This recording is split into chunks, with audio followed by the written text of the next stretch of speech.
بقول لك يا عمو كيس الاوكس ده كنت جايبه من ساعه وامي ضربتني قلت لازم ارجعه. يا عم غور يا عم، طالما انت مش عايز اشتريته ليه يا عم؟ غور يا عم يا ناقصه، ما صدقت ان انا بعته. يا عم انا ما رجعتوش، ما مش هتديني مصروف تاني. انا قلت ان انا مش هرجع لك حاجه، يعني مش هرجع لك حاجه، فغور من وشي دلوقتي عشان اقسم بالله بص هجيب لك ميه نار دلوقتي واكبها في وشك. يا عم بالله عليك يا عم رجعهولي يا عم. مالك يا ابني بتعيط ليه؟ في فلوس وقعت منك ولا ايه؟ قول لي يا ابني ما تعيطش خلاص. يا عم ضربني. ضربك؟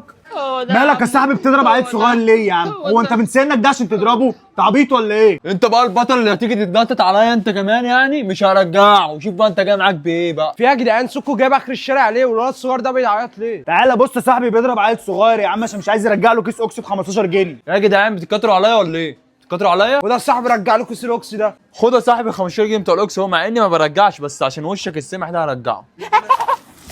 عملها ابن الجنيه. ده انا اللي عاملها معاكم.